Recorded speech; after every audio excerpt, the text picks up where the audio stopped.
Penny, teach Cindy that little thing that you did on the way to school. And she said, Shlemiel Shlemazel. She taught it to me, and I said... The real ending of Laverne and Shirley was so dark, they had to hide it. When Penny Marshall found out what ABC wanted to do with her character, she freaked out. The screaming match shut down production for 3 days. Meanwhile, Cindy Williams was secretly plotting her exit. What happened next was so bad. One exec said, "No one can ever see this footage."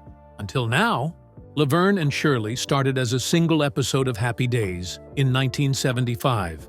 Richie Cunningham had just broken up with his girlfriend and needed a date, so he asked Fonzie for help. Fonzie pulled out his little black book and called Laverne DeFazio and Shirley Feeney. When the episode aired, audiences immediately connected with the two women. They were funny, bold, and had a chemistry that stood out. Their tough, street-smart attitude added something fresh to the show. ABC executives, including Michael Eisner, saw the potential right away. They knew these characters could carry their own sitcom. Gary Marshall, who created Happy Days, also believed in them. He knew that his sister Penny Marshall and Cindy Williams had something special. By January 27, 1976, Laverne and Shirley premiered as a spin-off. It wasn't just another show, it became a massive hit. By its second season, it even beat Happy Days in ratings, making it one of ABC's biggest successes. Bringing these characters from guest roles to series leads meant making changes. On Happy Days, Laverne and Shirley were fast girls, flirty, tough, and experienced. That worked for a single episode, but wasn't the right fit for a weekly primetime sitcom. Gary Marshall softened their edges and made them more relatable. Instead of wild dates and partying, the show focused on their jobs at Schatz Brewery in Milwaukee during the late 1950s. They were blue-collar women working hard, trying to build a better life. The humor was still there, but now it had heart. Audiences connected with that. Gary Marshall always wanted to create a show about working-class women. He felt television didn't have enough stories about people struggling, but still holding on to hope. He wanted viewers to see two women who weren't rich or glamorous, but still found joy in life. He once said he wanted a show that captured the feeling of "we're going to make it." That optimism made Laverne and Shirley different from other sitcoms of the time. It was funny, but it also felt real. Even though Gary Marshall had a clear vision, there were challenges along the way. Cindy Williams didn't want to return to television after finding success in films like American Graffiti and The Conversation. Producers had to consider other actresses. Liberty Williams, no relation, was cast as Shirley for a brief time, but something was missing. The chemistry with Penny Marshall wasn't the same. Michael Eisner didn't want to take chances. He locked Liberty's audition reel in a closet so that only Cindy's version of the character would be considered. It worked. Cindy Williams finally agreed to join, under the condition that she had a fair salary and proper billing. Even after Cindy was on board, things weren't always smooth. In early episodes, Penny Marshall's physical comedy got most of the attention. Cindy Williams felt that her character wasn't getting enough focus. Just 2 months into filming in 1976, she walked off the set. She demanded changes in the writing to make sure Shirley had just as much depth as Laverne. The producers listened. They replaced the head writers and made adjustments. The balance between the two characters improved, and the show thrived because of it. Laverne and Shirley weren't just two funny women. They became television icons. When they first appeared on Happy Days, they were tough and experienced, but Gary Marshall reshaped them to be more innocent. Penny Marshall called it re-virginized. They still went on dates, but the show avoided adult themes. Instead, it focused on their friendship, their quirks, and their everyday struggles. Laverne loved Pepsi mixed with milk. Shirley had a stuffed cat named Boo Boo Kitty. These details made them unique without being controversial. In 1977, something surprising happened on television. Laverne and Shirley, a spin-off of Happy Days, became the #1 show in America. It was a huge moment. Happy Days was already a massive hit with 9 Emmy nominations and 6 Golden Globe nods, but somehow its spin-off managed to pass it. That kind of success was rare. Most spin-offs lived in the shadow of their parent shows, but Laverne and Shirley became a phenomenon on its own. The series had started just a year earlier in January 1976. Laverne DeFazio and Shirley Feeney were first introduced as dates for Richie Cunningham and Fonzie on Happy Days. Their chemistry was instantly appealing, and ABC decided to give them their own show within months. During its second season, which aired from September 28, 1976 to April 5, 1977, Laverne and Shirley reached number 2 in the ratings with an impressive 30.9 rating. Then, in its third season during 1977 to 78, it climbed to the top. It wasn't just a win for the show. It helped ABC rise from third place to become the number 1 network in the United States. The reason for its success was simple. It was funny, fresh, and relatable. The show followed 2 single women working as bottle cappers at Schott's Brewery in Milwaukee. They weren't rich or glamorous. They were working-class women trying to make their way in the world. Their friendship was the heart of the show. They faced problems together, romantic mishaps, work struggles, everyday chaos, but they always had each other's backs. It was different from other shows of the time. The Mary Tyler Moore Show focused on a woman in a white-collar job, but Laverne and Shirley highlighted blue-collar life in a way that felt real. Then there was the theme song. Every episode opened with Penny Marshall and Cindy Williams skipping down a sidewalk chanting, "Schleimil, Schleimazel, Hasenpfeffer Incorporated." The words came from Yiddish slang. A Schlemil was someone clumsy. A Schlemazel was someone with bad luck. The chant fit perfectly. Laverne was the troublemaker. Shirley was the one who usually suffered the consequences. That opening sequence became one of the most iconic in television history. Another thing fans never forgot was Laverne's strange drink of choice, milk mixed with Pepsi. It wasn't just a random joke. Penny Marshall had actually grown up drinking it at a kosher camp, where milk and soda were sometimes combined due to dietary restrictions. She brought the habit into her character, and it became one of Laverne's signature quirks. Fans were fascinated. Some even tried it themselves. Small details like this helped make the show stand out. But it wasn't just the catchphrases or quirky habits that made Laverne and Shirley special. It was the way it showed 2 women navigating life on their own terms. In the 1970s, most sitcoms centered around men or families. Laverne and Shirley was different. It was about female friendship. Laverne was tough and street smart. Shirley was hopeful and idealistic. They had different personalities, but they needed each other. Their bond was strong, and it was rare to see a show where the central relationship wasn't about romance, but friendship. Gary Marshall's memoir, My Happy Days in Hollywood, revealed that Laverne and Shirley was filled with tension behind the scenes. The show ran from 1976 to 1983 and was a massive hit, but Penny Marshall and Cindy Williams struggled to handle their sudden fame. They often argued, yelled, and even cursed on set. Gary, who created the show, said their egos grew quickly. Both actresses believed they knew more than the writers, which led to constant clashes. Writers called them mean and said they were too young to be so bossy. The tension between Penny and Cindy kept getting worse. Gary compared it to mold in the walls. Cindy believed Penny got special treatment because she was Gary's sister. Penny was frustrated that Cindy's husband kept interfering with production. The arguments got so intense that scripts were thrown across the set. Filming was delayed often, and the atmosphere turned toxic. The show's popularity made things even harder. In its first 4 seasons, Laverne and Shirley was the #1 show in America, but success only made the stars more competitive. Cindy's manager took things to extremes by timing the audience's laughter during tapings. He even protested when Penny's lines got bigger reactions.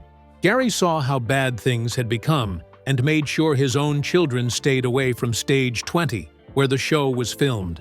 He said it was nothing like the fun and friendly set of Happy Days. The drama wasn't just between Penny and Cindy.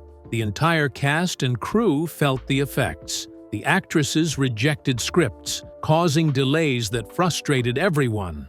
Writers felt disrespected, and crew members found it difficult to work under the constant stress. Penny and Cindy also used foul language so often that Gary felt the set was inappropriate for his kids. The high-pressure environment took a toll on everyone. Over time, even the stars admitted that success had gone to their heads. Things took a major turn in May 1982 when Cindy Williams announced she was pregnant. At first, Paramount said they would work around it. They told her they would adjust costumes and props to hide her baby bump. But when it was time to sign her contract for Season 8, everything changed. The studio expected her to work right up until she gave birth. Cindy refused. She felt betrayed and walked away from the show. She then sued Paramount for $20 million. The lawsuit claimed the studio had broken its promises and tried to push her out. She demanded $10 million in damages and another $10 million in punitive fees. The case was eventually settled, but Cindy never returned to the show.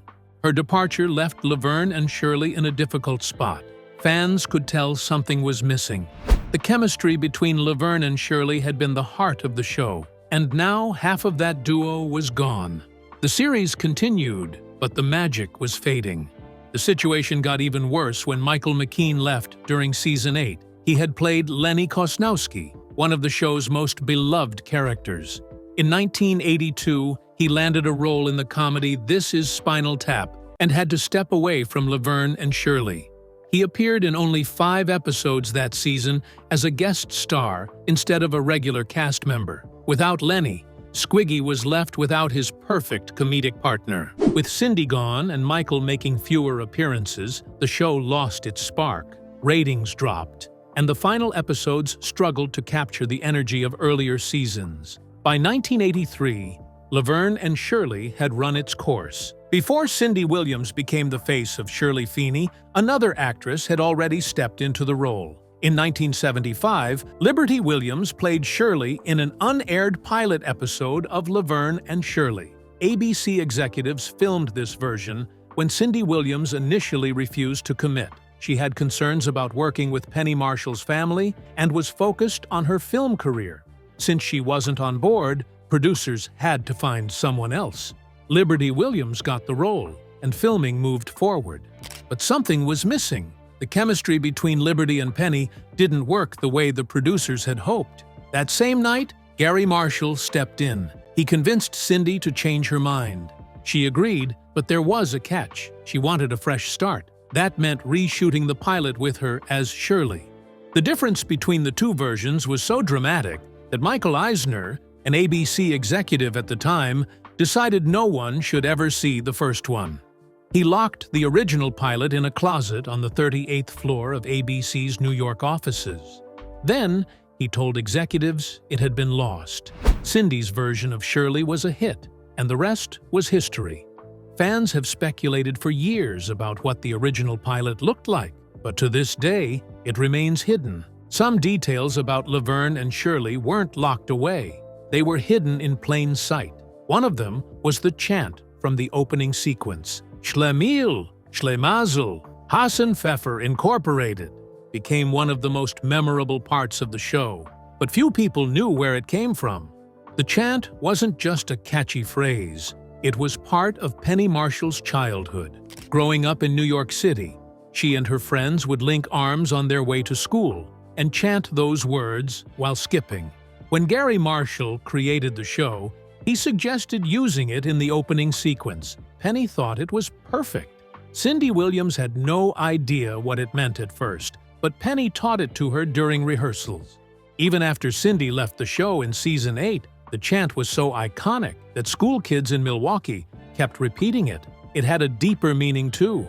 A schlemiel was someone clumsy or unlucky. A schlemazel was someone who always seemed to suffer because of other people's mistakes. The words fit Laverne and Shirley perfectly. Their entire friendship was built on getting into trouble and never quite catching a break. The show didn't just capture personal memories, it wove real cultural history into its storytelling. Set in the late 1950s and 60s, Laverne and Shirley made sure to reflect the world around it. One of the best examples came in Season 6, when Laverne and Shirley moved to California. By then, Beatlemania had swept across America, and the show embraced it. a large cutout of the Beatles appeared in their apartment stairwell. In one opening sequence shot from season 6, Laverne and Shirley were seen kissing it. The show made direct references to Paul McCartney and other Beatles members too. In one episode, a montage was even set to Yesterday. Fans loved these moments because they connected the sitcom to real pop culture history. But no part of the show's visual style was as iconic as Laverne's monogrammed sweaters. The cursive L on her chest became a signature look, and Penny Marshall came up with the idea herself. During early rehearsals, she realized that sitcom scripts often forced characters to say each other's names repeatedly. She thought it felt unnatural. Then, one day in the wardrobe department, she spotted a vintage sweater with a sewn-on initial. She had an idea. Why not put an L on Laverne's clothes? That way, the audience would always remember her name without awkward dialogue. The idea stuck.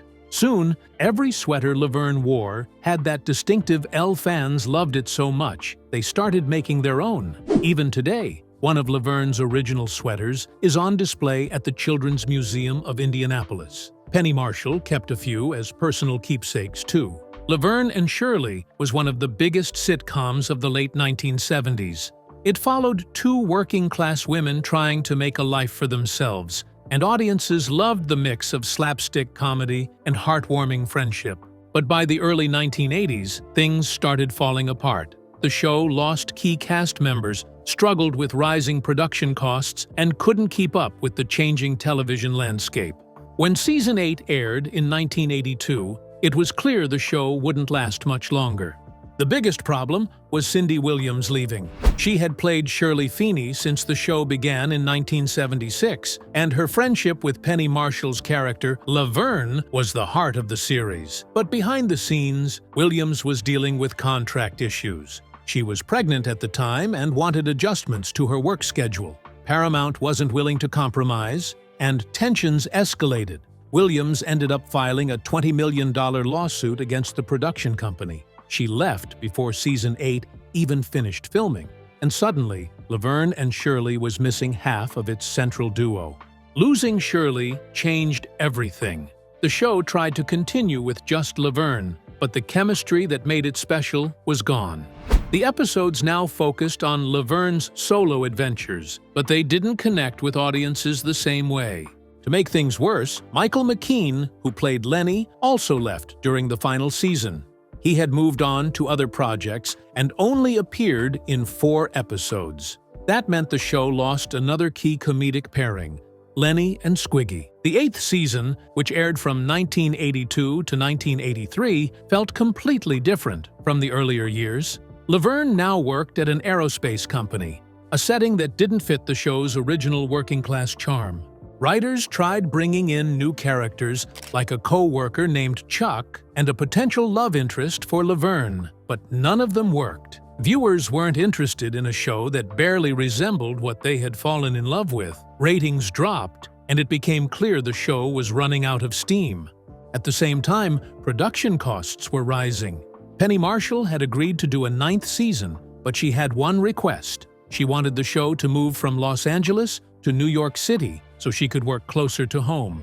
ABC refused. Moving an entire production across the country was too expensive, and with ratings already falling, the network wasn't willing to take the risk. By 1983, Laverne and Shirley was officially canceled. Even if the show had survived those challenges, it was clear the writing was on the wall. After 8 seasons, the storylines had started feeling repetitive. The move from Milwaukee to Burbank in Season 6 had already changed the show's feel. And now, with Shirley gone, the series was struggling to find new ways to stay fresh. TV was changing fast in the early 1980s. Audiences wanted sitcoms with more depth and smarter writing. Cheers had premiered in 1982, bringing a fresh, witty style of comedy. Family sitcoms like Family Ties were also gaining popularity, reflecting cultural shifts in the Reagan era. Compared to these newer shows, Laverne and Shirley started feeling outdated. The final episode of Laverne and Shirley aired on May 10, 1983. Instead of focusing on Laverne DeFazio, played by Penny Marshall, the story shifted almost entirely to Carmine Ragusa, played by Eddie Mecca. This wasn't just an unusual choice, it was a backdoor pilot for a spin-off that never even happened. Laverne appeared only at the very beginning and the very end, a frustrating change for fans who had watched her carry the show after Cindy Williams left. Shirley had already disappeared earlier in the season after Williams quit due to a contract dispute and her pregnancy. That alone had been a huge blow. But this episode pushed things even further by making Carmine the main focus, instead of giving Laverne a real ending. Carmine's story followed him moving to New York City to chase his Broadway dreams. To make it feel like the start of a new show, the episode introduced new characters, including his roommate Rick West, played by Ben Powers. But fans had spent years watching Laverne and Shirley's adventures. Seeing the show suddenly revolve around Carmine instead felt jarring. The heart of the series had always been the dynamic between its two leads. Now Shirley was gone, and Laverne barely had a role. Critics and audiences felt like the show had abandoned what made it special. Carmine's storyline didn't even make much of an impact. The big moment of the episode came when he landed a role in Hair, one of Broadway's most famous musicals. That should have been an exciting development, but it felt rushed and unearned. His journey to success had barely started before the show ended. Since the spin-off never happened, it all felt pointless. The audience had invested years into Laverne and Shirley, and now the final episode was about a character they never saw as the lead. But the most heartbreaking part of the finale wasn't even Carmine's story. It was what happened to Laverne. In one of the most shocking moments of the series, she was shown sleeping in an inflatable kiddie pool. She had sold her bed, and Shirley's too, to give Carmine money for his Broadway dreams. She had originally been saving for a waterbed, but gave up her own comfort to help him. The result was a scene that felt absurd and tragic. Laverne, who had always been strong and independent, was left sleeping on the floor in a plastic pool. This image became one of the most memorable from the finale, but not in a good way. Instead of giving Laverne a proper send-off, the show reduced her to a pitiful state. Fans were frustrated that after everything she had been through, this was how her story ended. The show had once been one of the most popular sitcoms in America. It dominated ratings during its third and fourth seasons, but by the time it reached the 8th season, it had lost its way. And the final episode made that clearer than ever. Liberty Williams's unaired pilot for Laverne and Shirley is one of television's great lost episodes. In 1975, ABC filmed a version of the show with her as Shirley Feeney. At the time, Cindy Williams had turned down the role to focus on a film career after her success in American Graffiti and The Conversation. The network needed a replacement, so they cast Liberty Williams, who had already appeared in shows like The Mary Tyler Moore Show. She was paired with Penny Marshall as Laverne, and the pilot was completed. The episode was solid, but something felt off. Michael Eisner, an ABC executive at the time, later admitted that while Liberty Williams did a fine job, her chemistry with Penny Marshall didn't have the same magic. Meanwhile, producers were still trying to bring Cindy back. Eventually, they convinced her to return, but only after agreeing to her demands for higher pay and equal billing. As soon as Cindy was back, ABC executives made a bold decision. They filmed a new version of the pilot and buried the original. Eisner went as far as locking the Liberty Williams episode in a closet on the 38th floor of ABC's New York offices. It was never aired, never shown to executives, and never released to the public.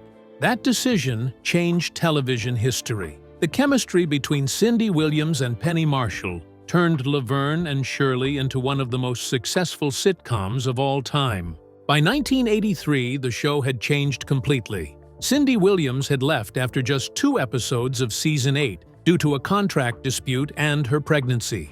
That left Penny Marshall to carry the series alone. The dynamic was different, but the show still pulled strong ratings. ABC considered a 9th season, and Penny was willing to return. She had one request. She wanted production to move from Los Angeles to New York so she could be closer to her family. The network refused. The cost was too high. With no compromise, the show ended after 8 seasons. Fans have spent decades wondering what a 9th season could have looked like. One theory suggests Laverne might have followed Carmine Ragusa to New York, where he was chasing his Broadway dreams. Others believe Lenny and Squiggy could have taken on bigger roles. Some think the show could have introduced new characters. A fresh setting might have given the series new energy, but instead, it ended without closure. That lack of closure led to endless speculation. Viewers debated alternate endings and possible spin-offs. Lenny and Squiggy's Squignoski talent agency was introduced late in the show. Some fans believed it could have been its own series, following their chaotic attempts to break into Hollywood. Others imagined a spin-off starring Rhonda Lee, Laverne and Shirley's glamorous neighbor, as she pursued her acting career. The series finale even attempted to launch a spin-off. In the final episode, Carmine moves to New York after landing a role in Hair. This was meant to set up a new show centered on his character. But ABC never picked it up. With no follow-up, Laverne and Shirley simply ended, leaving audiences with questions about what happened to their favorite characters. One of the biggest debates among fans has always been about relationships. Should Shirley have ended up with Carmine? Their on-again, off-again romance lasted nearly the entire series. But in Season 8, Shirley abruptly marries Walter Meany. The storyline was rushed because Cindy Williams was leaving the show. Many viewers felt this robbed Carmine and Shirley of the ending they deserved.